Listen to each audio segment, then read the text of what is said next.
আল্লাহ পাক ব্যবসাকে হালাল করেছেন, রিবাকে হারাম করেছেন। আল্লাহ পাক সূরা বাকারায় কথা বলছেন। ব্যবসা কি করে, ব্যবসার মূল মন্ত্রটা কি? ব্যবসার মূলনীতি হচ্ছে যে ব্যবসায় লাভ এবং লস উভয়ের রিস্ক আছে। কথা কি বুঝতে পারছেন? এক ভাই ব্যবসা করছেন, লাভও হতে পারে, লসও হতে পারে। যখন আমরা রিবা মুক্ত ভাবে একটা ইসলামিক অর্থনীতি প্রতিষ্ঠা করব, তখন ব্যবসা ভিত্তিক অর্থনীতি যখন চলবে, ব্যবসা ভিত্তিক, যাকাত ভিত্তিক, সাদাকা ভিত্তিক, কৃষি ভিত্তিক ইসলামিক অর্থনীতি যখন চলবে, তখন ক্যাপিটাল বা সম্পদটা এক হাত থেকে আর এক হাতে সার্কুলেট হতে থাকবে। মনে করেন আমরা ব্যবসা করছি একটা মার্কেটের মধ্যে, ছোট করে বোঝাই, ছোট্ট মার্কেট, ছোট্ট বাজার, এখানে সবাই ব্যবসা করছি। এই ব্যবসার মধ্যে কেউ লাভ করবে, কেউ লস করবে। যে ব্যক্তি লাভ করবে, লাভ করে আস্তে আস্তে আস্তে ধনী হবে, যখন তার ধন নিসাব পরিমাণ সম্পদ অতিক্রম করবে, তখন তাকে যাকাত দিতে হবে। এতে করে সমাজের যে অংশের মানুষের হাতে সম্পদ নাই, সে অংশের মানুষের কাছে যাকাতের মধ্য দিয়ে সম্পদ যাবে, সম্পদ সার্কুলেট করবে সমাজে। আজকে আপনি লাভ করেছেন, কালকে আপনি লস করতে পারেন, কালকে সে লাভ করবে, আপনি লস করতে পারেন। মানে সম্পদ ঘুরতে থাকবে, হাত থেকে হাতে সম্পদ ঘুরতে থাকবে। তখন আল্লাহ রাব্বুল আলামিন ওই মার্কেটের উপরে, আল্লাহ রাব্বুল আলামিন ওই মার্কেটটার উপরে আর রাজ্জাক, তিনি যাকে ইচ্ছা ধন দিবেন, যাকে ইচ্ছা গরিব করবেন। মানে সম্পদ বন্টনটা আল্লাহ রাব্বুল আলামিন সরাসরি করবেন। তখন বুঝতে পারছি কি? আচ্ছা, কিন্তু যদি এখানে রিবা আসে, ব্যবসার মধ্যে রিবা চলে আসে, বা মজুদদারিতা চলে আসে, বা মাপে কম দেওয়ার একটা ব্যাপার চলে আসে, বা দুর্নীতি চলে আসে, কালোবাজারি চলে আসে, তখন কি হবে? সম্পদটা মার্কেটে আর সার্কুলেট করবে না। আপনি 100 টাকা দিয়েছেন, 110 টাকা পাবেন এক বছর পর। আপনি 200 টাকা দিয়েছেন, 220 টাকা পাবেন এক বছর পর। এখানে কি লসের কোনো ভূমিকা আছে? লসের কোনো ভূমিকা নাই। এক্ষেত্রে কি হচ্ছে? এখানে শুধু লাভের অংশটুকু আপনি নিচ্ছেন, লসের কোনো রিস্ক আপনি নিচ্ছেন না। এতে করে কি হবে? ধনীরা আরো ধনী হতে থাকবে এবং গরিব আরো গরিব হতে থাকবে।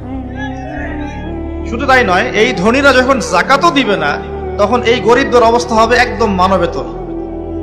যেটা এই ছোট্ট একটা মার্কেট দিয়ে উদাহরণ দিলাম, এই ছোট্ট মার্কেটটাকে আপনি একটা দেশ কল্পনা করতে পারেন, আবার একটা বিশ্বও কল্পনা করতে পারেন।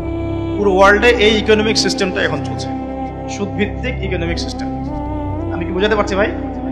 আচ্ছা, তো ব্যবসায়ী যারা আছেন তাদের প্রতি একটা নসিহত দিয়ে শুরু করি আলোচনা। সেটা হলো একটা সুসংবাদ দিয়ে শুরু করি। নবী সাল্লাল্লাহু আলাইহি ওয়াসাল্লাম একটা বিশুদ্ধ হাদিসে বলেছেন যে একজন সৎ ব্যবসায়ী, যে ব্যক্তি একজন সৎ ব্যবসায়ী, মাপে কম দেয় না, মজুদদারিতা করে না, দুর্নীতি কালোবাজারি করে না, আমানতের খেয়ানত করে না, মানুষকে ঠকায় না, এই ব্যক্তি ইনশাআল্লাহ তাআলা কিয়ামতের দিন নবীগণ, সিদ্দিকগণ, শহীদগণের সাথে হাসর করবে।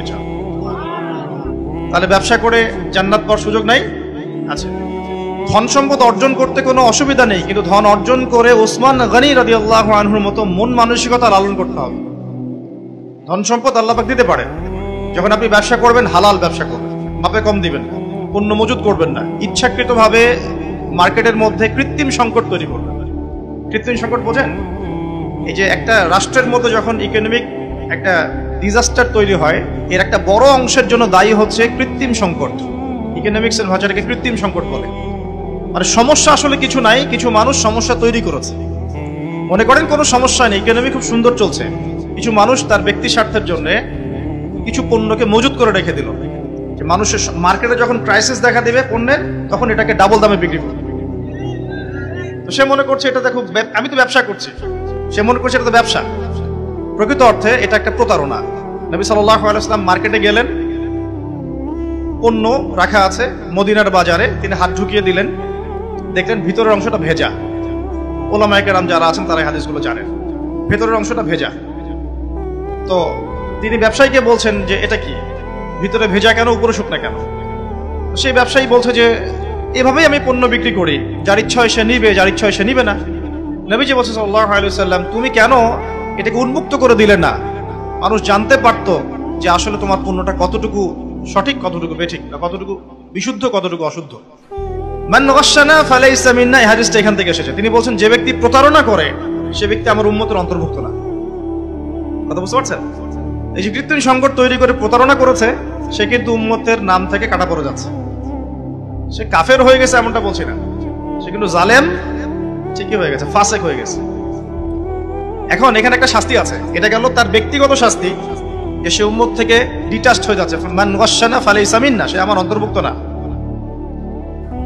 নবীজি বলছেন একটা হাদিসের মধ্যে সাল্লাল্লাহু আলাইহি ওয়াসাল্লাম, যে প্রতারক যারা মিথ্যা কসম করে পণ্য বিক্রি করে, ব্যবসায়ী মানুষকে ঠকায়, মাপে কম দেয়, কিয়ামতের মাঠে এদের অবস্থা এমন হবে যে এই কানের লতি পর্যন্ত এদের ঘামে ডুবে থাকবে, কানের লতি পর্যন্ত ঘামে ডুবে থাকবে।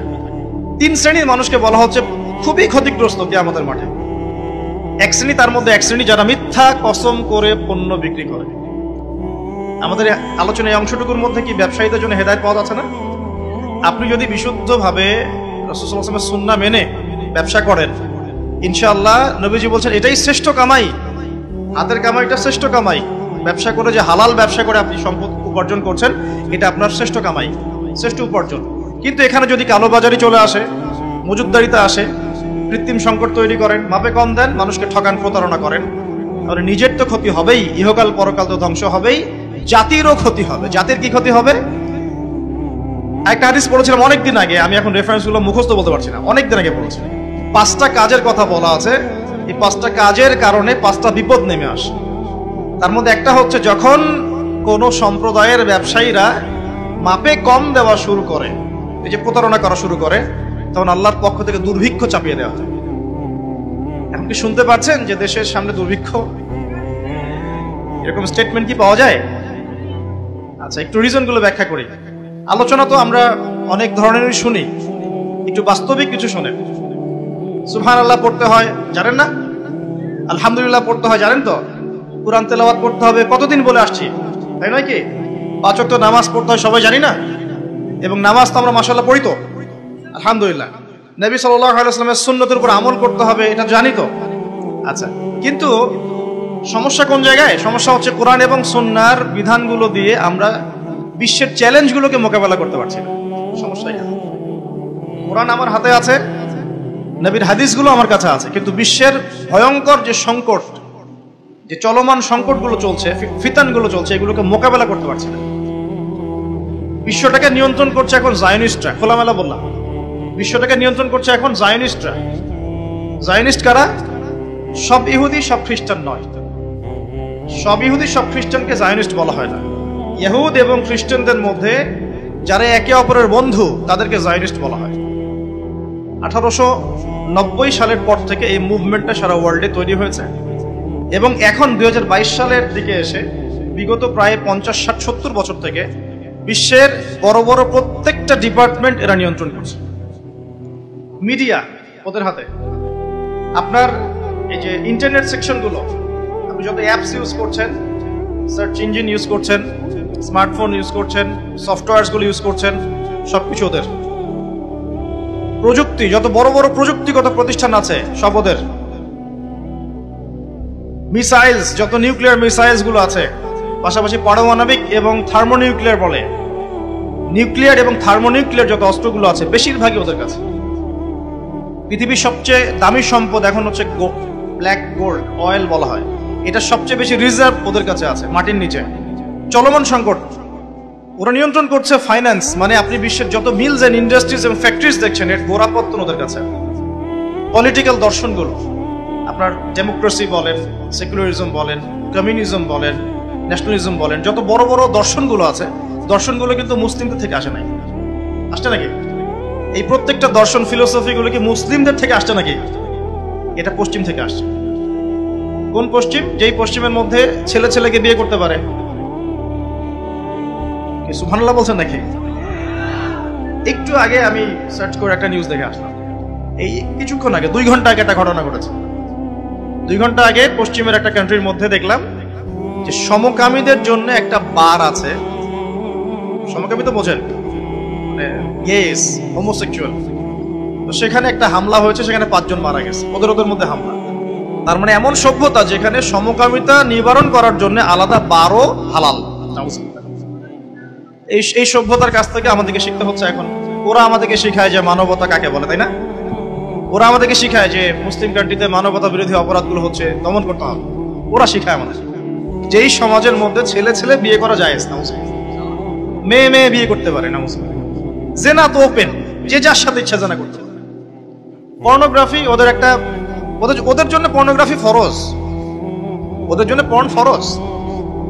সারা বিশ্বে 92 বিলিয়ন ডলারের ব্যবসা করে ওরা পর্নোগ্রাফি দিয়ে। এই যে মুভিজ গুলো ছড়িয়ে দেওয়া হচ্ছে না, এগুলো বিজনেস, পিছনে আছে ব্যবসা, অর্থ, মানি। এখানে এই পর্ন স্টার যারা মেয়েগুলা ছেলেগুলা, এরা হচ্ছে মানি মেকিং মেশিন। এরা মনে করেন খেলা হচ্ছে, দুই টিমের খেলা হচ্ছে, দুইটা 11টা প্লেয়ার, এদিকে 11টা প্লেয়ার, ক্রিকেট ম্যাচই মনে করেন। তো এই খেলার মধ্যে একটা বাণিজ্য হয় না, হয় না? খেলাতে বাণিজ্য হয় না, জুয়া হয় না? এরপর খেলার মধ্যে যে দল জিতে তাকে কিছু টাকা প্রাইজ মানি দিয়ে ছেড়ে দেওয়া হয়। বাকি বড় অংশের বাণিজ্যটা কারা করে? যারা এই খেলাগুলোকে পরিচালনা করে। আমার কথা কি বুঝতে পারছেন? ঠিক একইভাবে এই পর্ন ইন্ডাস্ট্রির মধ্যে অ্যাক্টর অ্যাক্ট্রেস যারা আছে, এরা হচ্ছে ওরকম প্লেয়ারের মধ্যে, এরা বাণিজ্য করে, ওরা অল্প টাকা দিয়ে। এদের এখানে এই পর্ন হচ্ছে ফরজ, এগুলো ছড়িয়ে দেওয়া হয়েছে মুসলিম বিশ্বের মধ্যে। আমি বোঝাতে চাচ্ছি যে এমন সভ্যতার কাছ থেকে আমরা কেন হেদায়েত নিব যে সভ্যতার মধ্যে নোংরামি, জেনা, ব্যভিচার, অশ্লীলতা, ফাহেসা জিনিস এবং লক্ষ লক্ষ মানুষের, নিরপরাধ মানুষের রক্ত লেগে আছে। ওদের কাছ থেকে হেদায়েত নিব কেন? আমার কাছে কি কোরআন এবং হাদিস নাই? আমাদের কাছে কি কোরআন এবং রাসূলের সুন্নত নাই? এবং কোরআন এবং রাসূলের সুন্নত কি পরিপূর্ণ নয়? হ্যাঁ বলেন, আমাকে একটু কথা বলেন। কোরআন এবং সুন্নাহ কি পরিপূর্ণ না অসম্পূর্ণ? তো পরিপূর্ণ যদি হয় কোরআন এবং সুন্নাহ, সেখানে কি প্রত্যেকটা বিষয়ের সমাধান নাই? একজন মুসলিম কি এটা বিশ্বাস করে না যে কোরআন এবং হাদিসের মধ্যে সমস্ত বিষয়ের সমাধান আছে? আছে না? আমাদের মাঝে কিছু ইখতিলাফি মাসালা থাকতে পারে, পারে না? ইখতিলাফি মাসালা থাকতে পারে, সেটা অন্য জিনিস। এটা ফিকহি মাসালা, ফিকহি ইখতিলাফ, এটা ডিফারেন্ট জিনিস। এমনিতেই কোরআন এবং সুন্নাহর মধ্যে আপনার ইবাদত, পারিবারিক জীবন, সামাজিক জীবন, পলিটিক্যাল লাইফ, ইকোনমিক সেকশন, এগুলোর হেদায়েত নাই ভাই। পরিপূর্ণ না অসম্পূর্ণ? যে জাতির কাছে কোরআন এবং সুন্নাহর মতো পরিপূর্ণ অভ্রান্ত সত্যের উৎস আছে, সেই জাতিকে কেন পশ্চিমাদের কাছ থেকে হেদায়েত নিতে হবে? আমাকে এই উত্তরটা দেন, তারপর আলোচনা করব। হ্যাঁ, ওদের কোনো কিছু যদি কোরআন সুন্নাহর সাথে মিলে যায়, কোরআন সুন্নাহর অনুকূলে হয়, প্রতিকূলে না হয়, তাহলে গ্রহণ করতে আমাদের কোনো আপত্তি নাই। কিন্তু এমন যে কোনো মতবাদ বা দর্শন বা আপনার ইজম অথবা কালচার যদি কোরআন এবং সুন্নাহর সাথে সরাসরি সাংঘর্ষিক হয়, আমরা কি গ্রহণ করব? সারা বিশ্বে ওরা সুদ ছড়িয়ে দিয়েছে, আমরা সবাই এখন সুদ খাচ্ছি। মনে করছেন যে আমরা খুব ভালো মানুষ? সুদের ছিটা ফোঁটা আমাদের গায়েও লাগছে। ইকোনমিক সেকশন নিয়ে পড়াশোনা করেন, আমি রিকোয়েস্ট করবো আল্লামা তাবরিজ উসমানীর কিছু ইকোনমিক্সের বই আছে, পড়েন। পাশাপাশি এই যে ইন্টারন্যাশনাল মনিটারি ফান্ড সম্পর্কে পড়েন। নর্মালি যারা ইকোনমিক্সে পড়ছেন তারা প্রত্যেকটা কথা আমার বুঝতে পারবেন ইনশাআল্লাহ। এই যে পেপার মানির কথা বলেছিলাম, এগুলো কোনো ভবিষ্যৎবাণী নয়, এগুলো বর্তমান। পেপার মানি যে থাকবে না, এটা কোনো ভবিষ্যৎবাণী নয়, এটা হচ্ছে বর্তমান। শুধু পেপার মানি না, এই যে ডলারকে দেখছেন সারা ওয়ার্ল্ডে দাপটের সাথে ঘুরে বেড়াচ্ছে না, দেখবেন একসময় ডলারও থাকবে না ইনশাআল্লাহ, ইনশাআল্লাহ। আমরা বিশ্বাস করি ঈসা ইবনে মারইয়াম যখন আসবেন তখন তিনি ডলার দিয়ে কেনা বেচা করবেন না, আমরা বিশ্বাস করি। আমরা বিশ্বাস করি ঈসা ইবনে মারইয়াম যখন আসবেন পৃথিবীতে, তিনি ফিলিস্তিনে ইসলামিক রাষ্ট্র কায়েম করার জন্য জাতিসংঘের কাছে গিয়ে দ্বারস্থ হবেন না যে আমাকে পারমিশন দেন। দ্বারস্থ হবে নাকি? আমরা এটা বিশ্বাস করি। তো সারা বিশ্বে সুদ ছড়িয়ে দেওয়া হয়েছে ওখান থেকে। সারা বিশ্বে পর্নোগ্রাফি কারা ছড়িয়ে দিয়েছে? মুসলিমরা, হিন্দুরা, বুদ্ধিস্টরা, ওই যে বললাম জায়নিস্ট, যারা একে অপরের বন্ধু। একটা আয়াত পড়ে দিই, তারপরে সামনে যাই। দেখুন আল্লাহ পাক সূরা মাঈদার মধ্যে বলছেন, ইয়া আইয়ুহাল্লাযীনা আমানু, হে মুমিনগণ। আমরা কি মুমিন না? আল্লাহ আমাদেরকে বলছেন, ইয়া আইয়ুহাল্লাযীনা আমানু লা তাত্তাখিযুল ইয়াহুদা ওয়ান নাসারা আউলিয়া, তোমরা ইহুদ এবং নসারাদেরকে আউলিয়া রূপে গ্রহণ করো না। আউলিয়া মানে কি? সব আপনারা তো বোঝেন। কোন ইহুদি কোন খ্রিস্টানকে গ্রহণ করো না? সবাইকে কি গ্রহণ করো না? উত্তর না। আল্লাহ পাক বলছেন বা'দুহুম আউলিয়া ও বা'দ, তাদের মধ্যে কিছু মানুষ আছে যারা একে অপরের বন্ধু। এখন জিউস এবং খ্রিস্টানদের মধ্যে একে অপরের বন্ধু কারা? আমাকে উত্তর দেন। আমেরিকা রাশিয়া কি একে অপরের বন্ধু? হ্যাঁ, আচ্ছা। চায়না আর পশ্চিমারা কি বন্ধু? উত্তর কোরিয়া আর পশ্চিমারা কি বন্ধু? আপনাকে ওয়ার্ল্ড অ্যাফেয়ার্স তো বুঝতে হবে। কোরআন এবং সুন্নাহকে হাতে নিয়ে যদি বিশ্বের চ্যালেঞ্জগুলো আমরা মোকাবেলা করতে না পারি, তাহলে আমরা কি ব্যর্থ না? উমর রাদিয়াল্লাহু আনহুর কাছে কোরআন এবং হাদিস ছিল না? তিনি কোরআন এবং সুন্নাহ দিয়ে সারা বিশ্ব দাপটের সাথে শাসন করেন নাই? ওই সময় কি কোনো মুসলিমের গায়ে একটা আঘাত করার সাহস কারো ছিল? কোনো একজন মুসলিম নারীর ইজ্জতের উপর হামলা করার কারো সাহস ছিল? একটা মুসলিম শিশুকে বোম মেরে হত্যা করার সাহস ছিল? সেই কোরআন এবং সুন্নাহ কি এখন বিশ্বে নাই? সেই আল্লাহ কি মারা গেছেন নাকি? নাউযুবিল্লাহ। ইন্নাল্লাহা হাইয়ুন লা ইয়ামুত। আল্লাহ রাব্বুল আলামিন হাইয়ুল কাইয়্যুম লা ইয়ামুত, তিনি মারা যাবেন না। সেই নবীর সুন্নত কি আছে না নাই? সেই আসমানি কিতাব আছে না নাই? এগুলো থাকার পরেও এখন ওই সময় থেকে আমরা দূরে কেমন করে সরে আসলাম, আজকে এটা বুঝবেন আপনারা ইনশাআল্লাহ। এখন কন্ট্রোল করছে এরা, বা'দুহুম আউলিয়া ও বা'দ, তারা একে অপরের বন্ধু। আল্লাহ পাক এবার আমাদেরকে বলছেন, ওয়া মান ইয়াতাওয়াল্লাহুম মিনকুম, তোমাদের মধ্যে কেউ যদি ওদের দিকে মুখ ফিরায়। কাদেরকে বলছেন এটা? আমাদেরকে। তোমাদের মধ্যে কেউ যদি ওদের দিকে মুখ ফিরায়, এর মানে এই না যে আপনি ওদের সাথে ব্যবসা করতে পারবেন না, এর মানে এই না যে আপনি ওদের সাথে চুক্তি করতে পারবেন না, এটা না। ওয়া মান ইয়াতাওয়াল্লাহুম মিনকুম, তোমাদের মধ্যে কেউ যদি ওদের দিকে মুখ ফিরিয়ে নেয়, ওদেরকে বন্ধুরূপে গ্রহণ করে, তাহলে কি হবে? ফাইন্নাহু মিনহুম, সে তাদের অন্তর্ভুক্ত হয়ে যাবে। কোরআন। আর শেষে আল্লাহ পাক বলেন, ইন্নাল্লাহা লা ইয়াহদিল কওমাজ যালিমিন, আল্লাহ পাক জালেমদেরকে হেদায়েত করেন না। মানে এই কাজটা করলে আমরা জালেম হয়ে যাব। এখন ব্যবসা করা এক জিনিস, বাণিজ্য করা এক জিনিস, চুক্তি করা এক জিনিস, ঠিক আছে, মিলিটারি অ্যাফেয়ার্স করা এক জিনিস, কিন্তু বন্ধুরূপে গ্রহণ করাটা আরেক জিনিস। আমাকে একটা প্রশ্ন উত্তর দেন, নবী সাল্লাল্লাহু আলাইহি ওয়াসাল্লামের সময়ে বহু যুদ্ধ হয়ে যায় নাই? বদর, উহুদ, খন্দক, খায়বার, অনেক যুদ্ধ হয়ে যায় নাই? কোন যুদ্ধে কি নবী সাল্লাল্লাহু আলাইহি ওয়াসাল্লাম ইহুদি এবং খ্রিস্টানদেরকে বলেছিলেন তোমরা আমাকে সাপোর্ট করো, আমাকে বাঁচাও, ওই যে মুশরিকরা আবু জেহেলরা আমাকে আক্রমণ করছে, আমার পক্ষে আসো, আমার পক্ষে লড়ো? এমনকি নবী সাল্লাল্লাহু আলাইহি ওয়াসাল্লাম কি তাদের কাছ থেকে অস্ত্রও কিনেছিলেন নাকি? চিন্তা করুন। ওমর রাদিয়াল্লাহু আনহু, আবু বকর সিদ্দিক, উসমান, আলী রাদিয়াল্লাহু আনহুর যুগ, এটা ছিল প্রায় 30 বছর।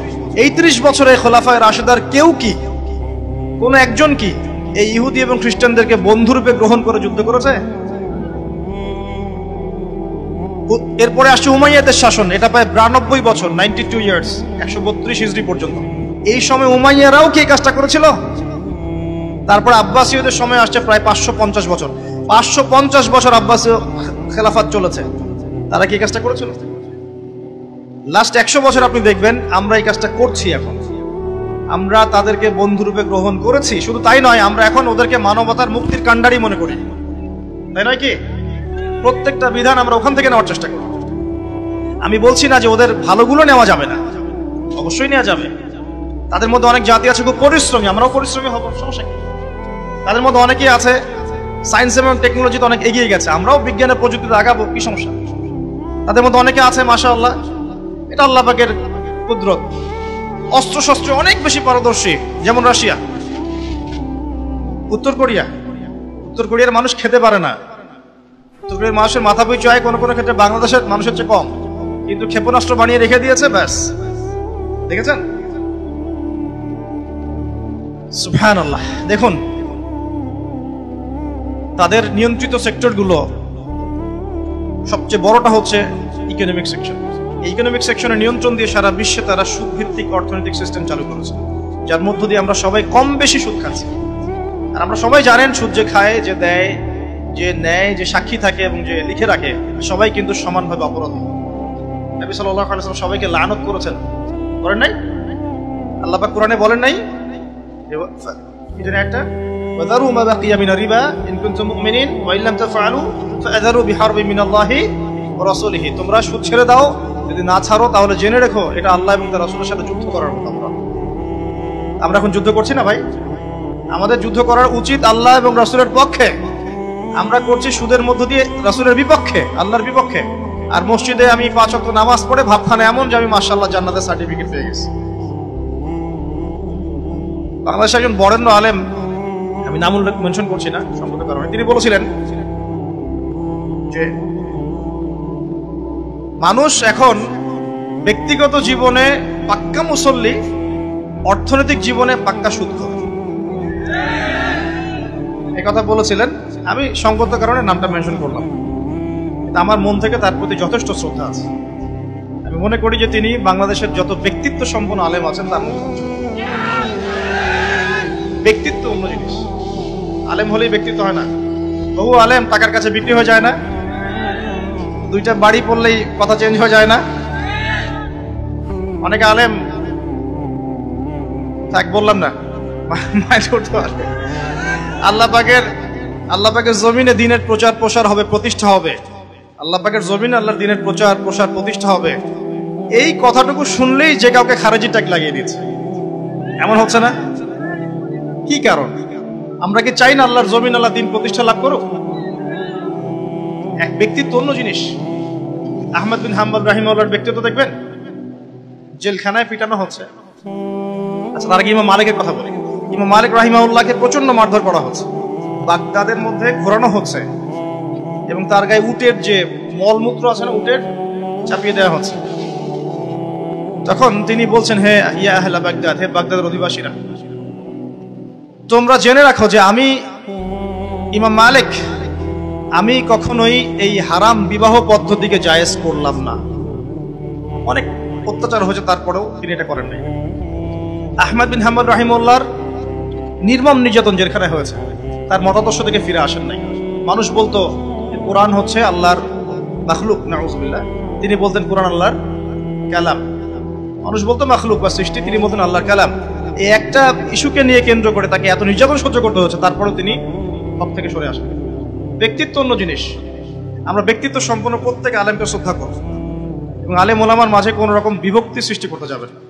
কারণ উম্মার এখন প্রচন্ড রকম দরকার হকপন্থী কিছু উলামায়ে কেরামের মাঠে পদার্পণ করা দরকার।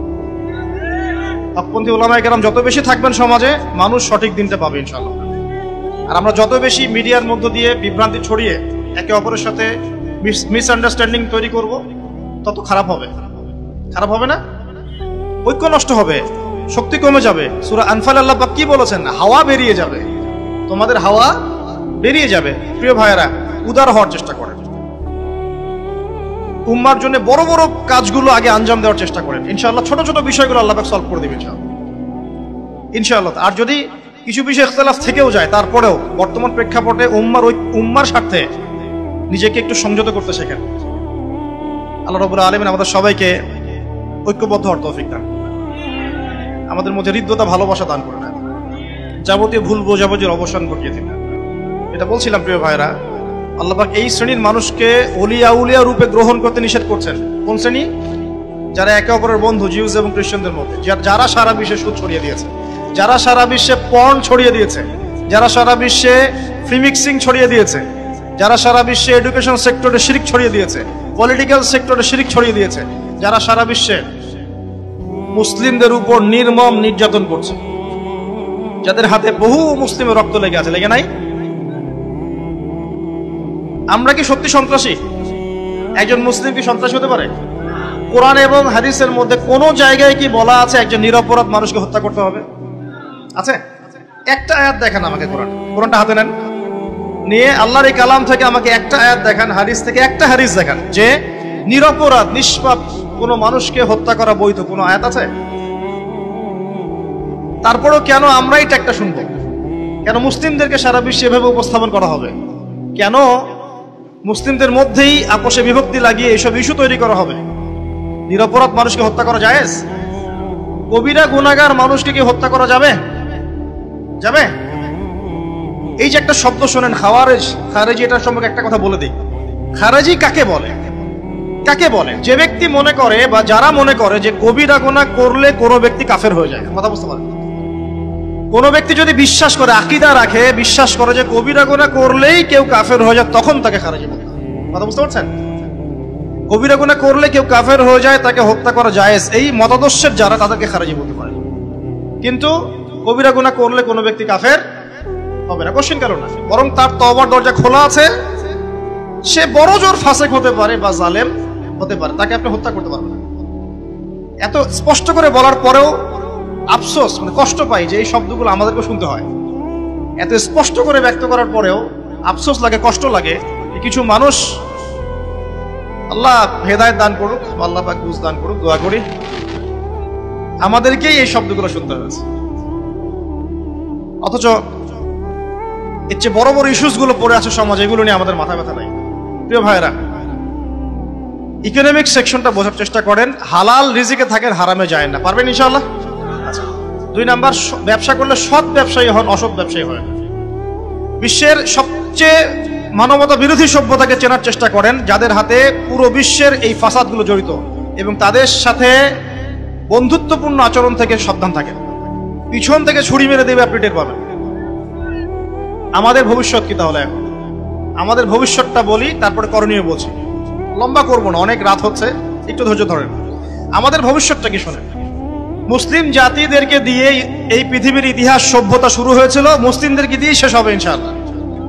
এটা ভবিষ্যৎ। সভ্যতা শুরু হয়েছে আদম আলাইহিস সালামকে দিয়ে, সভ্যতা শেষ হবে কার হাতে? নবী ঈসা ইবনে মারইয়ামের হাতে। সভ্যতা শুরু হয়েছে আদম আলাইহিস সালামকে দিয়ে, নবী দিয়ে, শেষও হবে একজন নবী দিয়ে ইনশাআল্লাহ। এই উম্মত মুহাম্মদ সাল্লাল্লাহু আলাইহি ওয়াসাল্লামের জীবদ্দশায় 23 বছরে জাজিরাতুল আরবে দিন কায়েম করে গেছে, করেন নাই? নবীজি প্রথমে গোপন দাওয়াত দিয়েছেন, তারপর প্রকাশ্য দাওয়াত দিয়েছেন, নির্যাতন সহ্য করেছেন, হিজরত করতে হয়েছে, পরে বদর উহুদে আসতে হয়েছে, পরে আস্তে আস্তে মক্কা বিজয় হয়েছে। তার হাতে দিন পরিপূর্ণতা লাভ করেছে, করে নাই? আল্লাহ পাক বলেননি আল ইয়াউমা আকমালতু লাকুম দীনাকুম ওয়া আতমামতু আলাইকুম নি'মাতি ওয়া রাদিতু লাকুমুল ইসলাম দীনান। আল্লাহ পাক কি বলেন নাই? আল্লাহ পাক বলেছেন দিনকে পরিপূর্ণ করে দিয়েছে, আল্লাহ পাক বলেন নাই? আচ্ছা, দিন পরিপূর্ণ হওয়ার পরে আবু বকর সিদ্দিকের সময়, উমর রাদিয়াল্লাহু আনহুর সময়, আবু বকর উসমান রাদিয়াল্লাহু আনহুর সময়, আলী ইবনে আবি তালিব রাদিয়াল্লাহু আনহুর সময় ইসলাম বিজয় ছিল না সারা বিশ্বে? না পরাজিত ছিল? বিজয় ছিল না? এরপর খোলাফায়ে রাশিদা দীর্ঘদিন চলে গেছে, এরপর উমাইয়াদের সময় এসেছে, আব্বাসীয়দের সময় এসেছে, অটোম্যানরা এসেছে, ফাতিমিরা এসেছে। 1914 আগ পর্যন্ত বিশ্বের মধ্যে একটা ইসলামিক খেলাফার সেল ছিল, ছিল না? ছিল। এই সময়গুলোর মধ্যে কি আমরা নির্যাতিত ছিলাম? কখনোই না। হ্যাঁ, কোন কোন জায়গায় আমাদের উপর হয়তো জুলুম হয়েছে, কিন্তু আল্লাহ পাক এক জায়গায় মুসলিমরা দুর্বল হয়ে আরেক জায়গায় শক্তিশালী করে দিয়েছেন, আলহামদুলিল্লাহ। এখন আপনি লাস্ট এই 100 বছরে দেখছেন যে আমাদের অবস্থাটা ভালো না। কেমন ভালো না আমি একটু দেখাই, তারপর সামনে যাই। দেখেন, বেশিরভাগ মানুষ, মুসলিমদের মধ্যে বেশিরভাগ মুসলিম দেখেন ঠিক না বলেন? তারা আবার নামাজ আমরা পড়ছিও, অনেকেই নবীর তরিকায় নামাজ পড়ি না। আবার দেখা যায় নামাজ পড়ছি ঠিকই, নামাজের মনোযোগ নাই। নামাজের মধ্যে ইহসান, আনতা আবুদুল্লাহ কাআন্নাকা তারাহু ওয়া ইল্লাম তাকুন তারাহু ফাইন্নাহু ইয়ারাক, এটা নাই, শূন্য। অন্তঃসার শূন্য ইবাদত করছি না আমরা? মুসলিমদের মধ্যে অনেক মুসলিমকে দেখবেন, আমার মনে হয় 90% প্লাস হবে যারা বিশুদ্ধ করে কোরআন তেলাওয়াত করতে জানে না। আচ্ছা না? এমন মুসলিমদের বহু মুসলিম যাদের উপর যাকাত ফরজ হয়েছে, যাকাত দেয় না, আছে না? বহু মুসলিম হারাম খায়, হয় না? আমাদের কথা বলছি, অন্যদের কথা বাদ দেন, আমাদের কথা শোনেন। এখন আমরা কি করছি? বহু মুসলিম পরিবারে পর্দা নাই, আছে না? ঠিক না? ঠিক। বহু মুসলিম মেয়ে দেখবেন রাস্তাঘাটে ছেলেদের পোশাক পরে ঘুরে বেড়াচ্ছে, বুঝছে না? এরা কি অন্য ধর্মাবলম্বীর ঘরের সন্তান? মুসলিম ঘরের সন্তান। ওরা বিশ্বাসই করে না যে পর্দা বলে কিছু একটা আছে। বহু মুসলিম যুবক দেখেন জুয়া খেলছে, মদ খাচ্ছে, গার্লফ্রেন্ডের পিছনে অযথা সময় নষ্ট করে জীবনটা বিসর্জন দিচ্ছে। এই কাজ করছে না? জেনা তো এখন ফ্যাশন হয়ে গেছে, মাদক ফ্যাশন হয়ে গেছে। মানে আগে মানুষ এগুলো লুকিয়ে লুকিয়ে করতে, এখন স্পষ্ট, মানে দিবালোকে মানুষ এগুলো করে। নবীজি এই যুগের কথাই বলেছিলেন, একটা যুগ আসবে যে ছেলেরা মেয়েদের পোশাক পরবে, মেয়েরা ছেলেদের পোশাক পরবে। একটা যুগ আসবে যে উঁচু উঁচু অট্টালিকা নির্মাণের প্রতিযোগিতা হবে সমাজের মধ্যে। আমানতদার ব্যক্তি, সবচেয়ে আমানতদার, ওকে বলা হবে খেয়ানতকারী। সবচেয়ে খেয়ানতকারী ব্যক্তি, ওকে বলা হবে আমানতদার। মিথ্যাবাদী, চরম মিথ্যাবাদী, একে বলা হবে পরম সত্যবাদী। দেখবেন যার চরিত্র একদম, চরিত্রের কিছুই নাই, ওকে বলা হবে পবিত্র চরিত্রের অধিকারী। এটা এই সমাজের বাস্তবতা কিনা? এটা ওই যে মূসা এবং খিদর আলাইহিস সালামের গল্পের মতো। ওই 3টা ঘটনা মনে আছে? নৌকা কেন ফুটা করলেন, বাচ্চা কেন হত্যা করলেন, দেয়াল কেন নির্মাণ করলেন। মানে এই যুগটা এমন যে বাহ্যিক চোখ দিয়ে যা দেখছেন এটা মিথ্যা, ভিতরের চোখ দিয়ে যা দেখবেন এটা সত্য। যেটা প্রেজেন্ট এটা ফলস, রিয়েলিটিটা আপনি দেখতে পাচ্ছেন না। যেমন ধরেন আপনি দেখছেন যে বিশ্ব এগিয়ে যাচ্ছে, অরিজিনালি বিশ্ব এখন নিউক্লিয়ার যুদ্ধের দিকে এগিয়ে যাচ্ছে। আপনি দেখছেন মেয়েরা খুব উন্নতি, অগ্রগতি, প্রোগ্রেসের দিকে যাচ্ছে, ফ্যামিনিস্ট রেভলিউশন একদম। বাস্তবতা কি জানেন? মেয়েরা জাহান্নামের দিকে যাচ্ছে। বাস্তবতা আর যা দেখছেন এর মধ্যে আকাশ পাতাল ফারাক আছে। তাই এক চোখ দিয়ে দেখলে হবে না, ভিতরের চোখ দিয়েও দেখতে হবে। আর ভিতরের চোখ কখন জিন্দা হবে ভাই? হিংসা করলে জিন্দা হবে? পরশ্রী কাতরতায় জিন্দা হবে? গীবত, তহমত, অপবাদ দিলে হবে? মনে অহংকার থাকলে হবে? হবে না।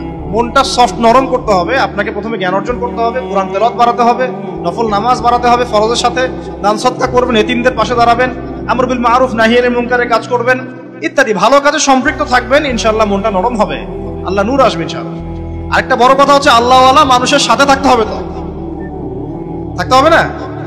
আপনি আল্লাহর মারিফত পেতে চান বা আল্লাহ পাকের নূর পেতে চান, আমি যদি আপনাকে বই ধরিয়ে দিই বইগুলো পড়ো বাস হয়ে যাবে? হবে? হবে না। নবী সাল্লাল্লাহু আলাইহি ওয়াসাল্লামের সাহাবীরা আমাদের মতো সিলেবাসের বইপত্র পড়েই কিন্তু সব অর্জন করেন নাই। তারা নবী সাল্লাল্লাহু আলাইহি ওয়াসাল্লামকে দেখে শিখেছেন। আমার কথা বুঝতে পারছেন? নামাজ পড়ছেন, নবী সাল্লাল্লাহু আলাইহি ওয়াসাল্লাম দেখছেন সচক্ষে নবীজি কিভাবে নামাজ পড়ছেন। নবী সাল্লাল্লাহু আলাইহি ওয়াসাল্লাম হাঁটছেন, তারা দেখছেন নবীজি কিভাবে হাঁটছেন। নবী সাল্লাল্লাহু আলাইহি ওয়াসাল্লাম তাসবিহ তাহলিল করছেন, দোয়া করছেন, যুদ্ধ করছেন, তারা দেখছেন তিনি কিভাবে করছেন, দেখে শিখেছেন একদম। তো আলেম ওলামার কাছে আসতে হবে না? শুধু বই পড়ে সব হবে না ভাই, শুধু বই পড়ে সব হবে না। এই আত্ম অহংকারটা থেকে বেরিয়ে আসতে হবে। শুধু বই পড়ে সব হয় না।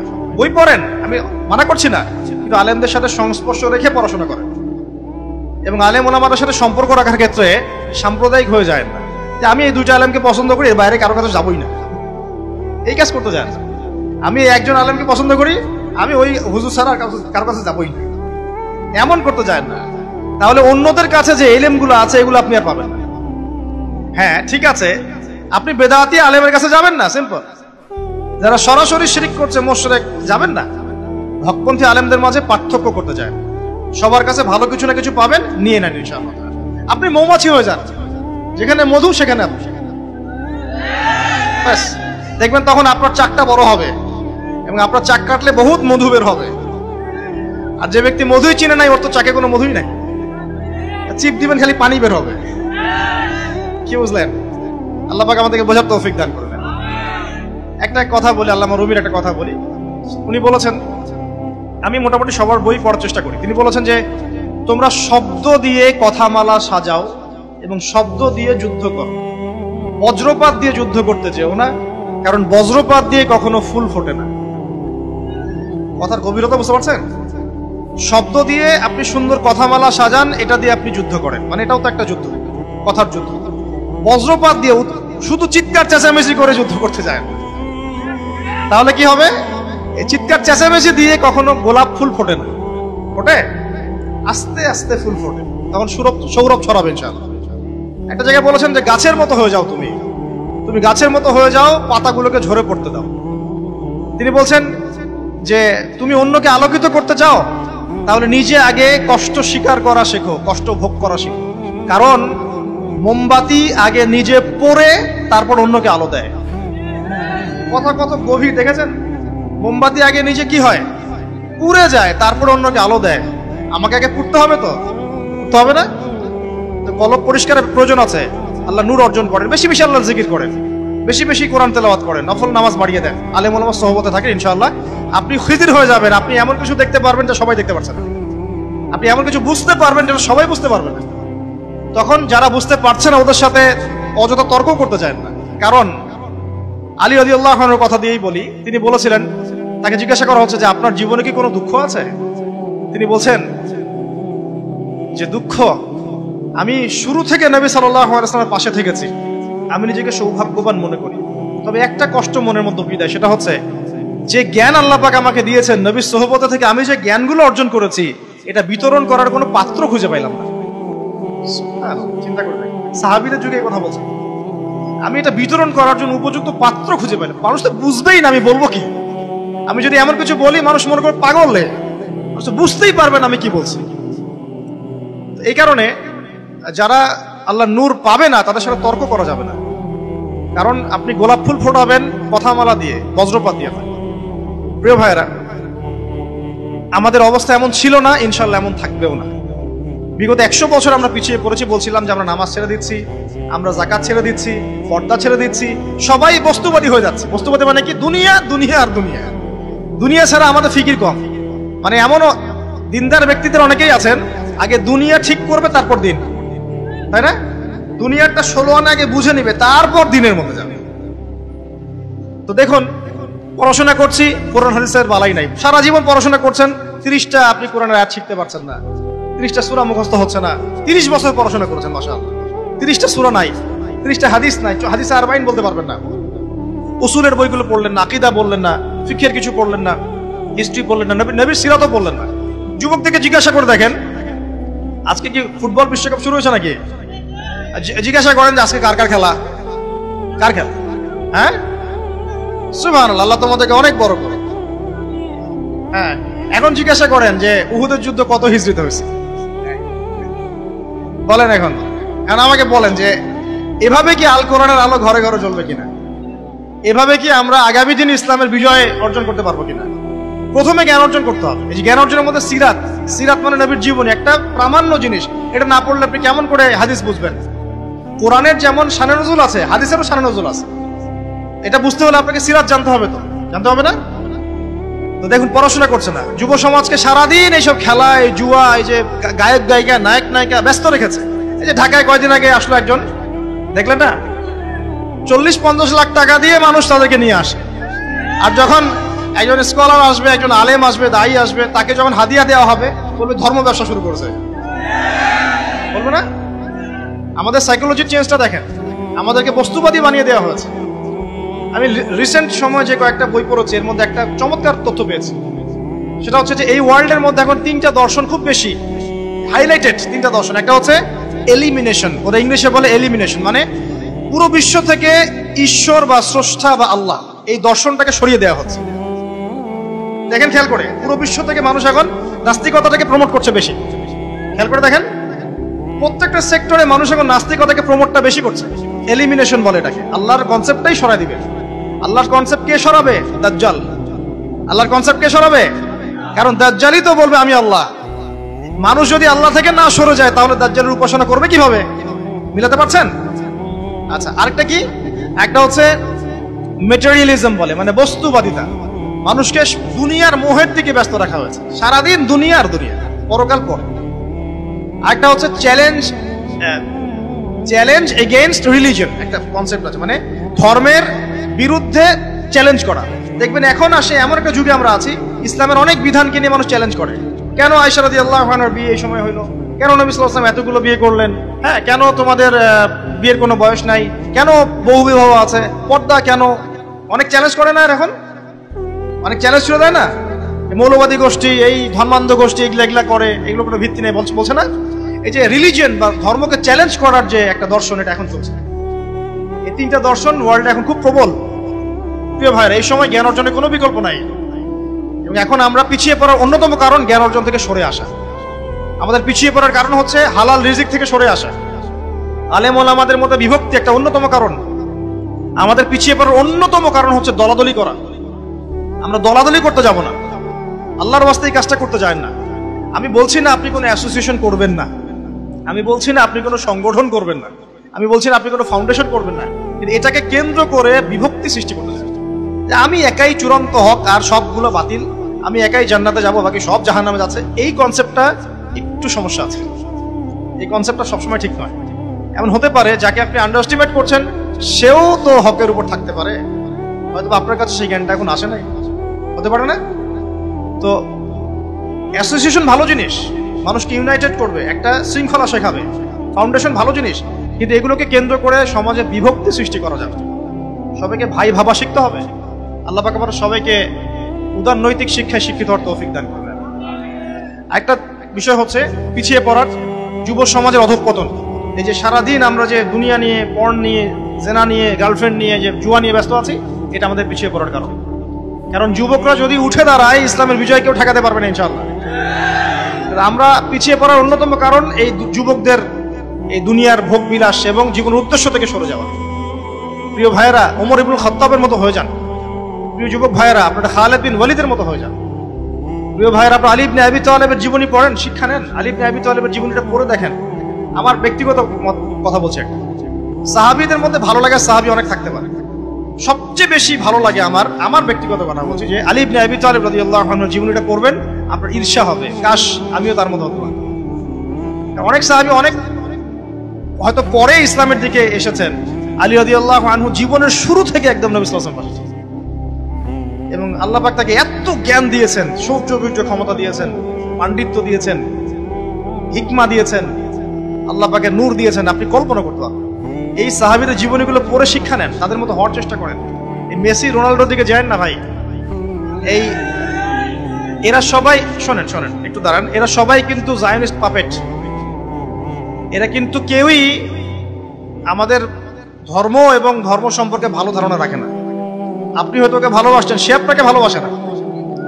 আপনি তাকে ভালোবাসলো, সে আপনাকে ভালোবাসে না। এই বেহায়া নায়ক নায়িকাদের পাল্লায় পড়ে না। এইসব ইন্ডাস্ট্রিজ, পর্ন এবং হাবিজাবি ইন্ডাস্ট্রিজের মধ্যে যায় না।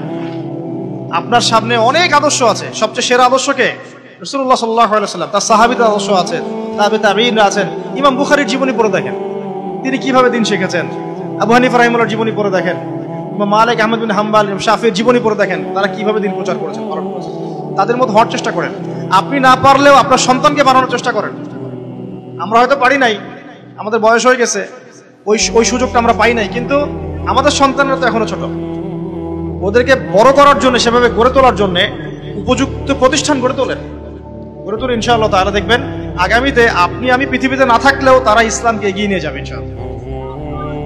পিছিয়ে পড়ার কারণগুলো ফাইন্ড আউট করেন, এরপর সলিউশনে আসেন। সলিউশন কি? ওই যে বললাম ভাই, প্রিয় ভাই, প্রথমে জ্ঞান অর্জন করতে হবে।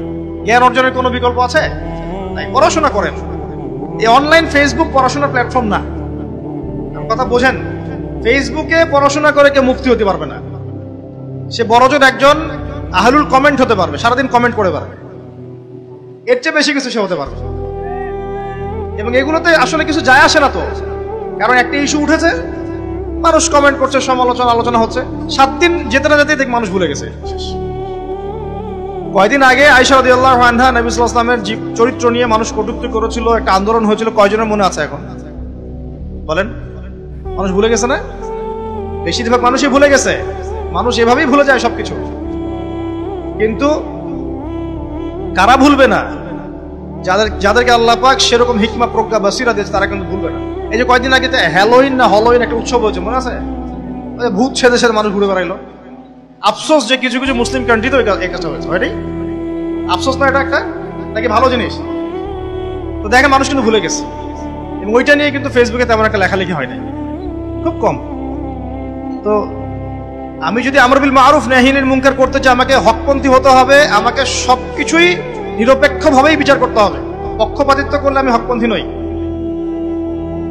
মানুষ এই যে কয়দিন আগে দেখবেন যে একটা ইকোনমিক স্যাংশন চলছিল ওয়ার্ল্ডের মধ্যে, বা তারও আগে দেখবেন করোনা। এই যে করোনার কথা কয়জনের মনে আছে? এখন মনে আছে? ইউক্রেন রাশিয়া নিয়ে অনেক কথা হচ্ছিল, আস্তে আস্তে মানুষ এগুলো ভুলে যাচ্ছে। অল্প কিছু মানুষ ছাড়া যারা এগুলো চর্চা করে, তো মানুষ এরকমই। অতএব ফেসবুকে বসে, ইউটিউবে বসে পড়াশোনা করে যথেষ্ট নয়, খালি লেকচার শোনাই যথেষ্ট নয়। আপনাকে কনস্ট্রাকটিভ সিলেবাস কভার করতে হবে। সিলেবাস কেমন হবে? আলেম ওলামার কাছে এসে পরামর্শ নিয়ে পড়াশোনা শুরু করুন। কোরআন পড়তে হবে, বিকল্প নাই। কোরআনের ভাষা শিখতে হবে, কোনো বিকল্প নাই। হাদিসের ইবারত পড়া শিখতে হবে, সবাই পারবে না, কিন্তু যাদের সুযোগ আছে ওদেরকে শিখতে হবে। আকীদা পড়তে হবে, অ্যাটলিস্ট আকীদা তাহাবিয়া বইটা পড়ে দেখেন। সিরাত পড়তে হবে, পাশাপাশি ফিকহের বই পড়তে হবে, ইসলামের হিস্ট্রি জানতে হবে, ইসলামিক ইকোনমিক্স পড়তে হবে, এবং ওয়ার্ল্ড অ্যাফেয়ার্স পড়তে হবে। এই সাবজেক্টগুলো কভার করতে হবে। তারপরে আপনি যে লাইনে পড়াশোনা করছেন এটা করেন, আমি বাধা দিচ্ছি না, কিন্তু ওখানে থেকেও দিনের খেদমত করতে হবে। ওই ডিগ্রি সার্টিফিকেট দিয়েও দিনের খেদমত করতে হবে, ইসলামের কল্যাণে কাজ করতে হবে। আমল বাড়িয়ে দেন। শেষ করে দিচ্ছি, আর 10টা মিনিট সময় দেন। আমল বাড়িয়ে দেন। আপনি ইলম অর্জন করছেন, এখন আমলটা বাড়ান। যখন ফরজিয়াতগুলো আদায় করা হয়ে যাচ্ছে, এখন ওয়াজিব ধরেন, ওয়াজিবগুলো আদায় হয়ে যাচ্ছে, মাশাআল্লাহ সুন্নত ধরেন, নবীর সুন্নত নিজের উপর নিয়ে আসেন, সুন্নত মাশাআল্লাহ ভালো করছেন, নফল ধরেন, মুস্তাহাব ধরেন, সবগুলো আমল করার চেষ্টা করেন সাধ্য এবং সামর্থ্য অনুযায়ী।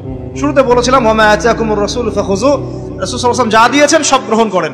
ওয়া মা নাহাকুম আনহু ফান্তাহু, রাসূল যা থেকে বিরত থাকতে বলেছেন বিরত থাকেন। সুন্নতে থাকেন, বেদাতে যায় না। বেদাতে গেলে হবে কি? আমল কবুল হবে না। আর কি বলবো?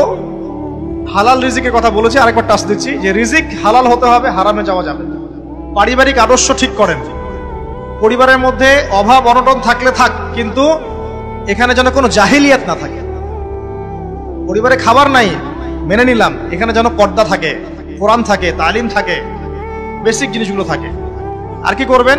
আপনি আপনার সাধ্য মতো দিনের দাওয়াতি কাজ করার চেষ্টা করেন, আলেম ওলামার সোহবতে থাকেন, আমর বিল মারুফ নাহি আনিল মুনকারের কাজ করেন, এবং নিজের মেধা বুদ্ধি প্রজ্ঞা প্রতিভাকে কাজে লাগিয়ে উম্মার জন্য যা কল্যাণকর পরামর্শ ভিত্তিক করার চেষ্টা করেন। আল্লাহ রাব্বুল আলামিন ইনশাআল্লাহ আমাদের ছোট্ট ছোট্ট কাজগুলোকে কেন্দ্র করে ইসলামকে এগিয়ে নেবেন ইনশাআল্লাহ।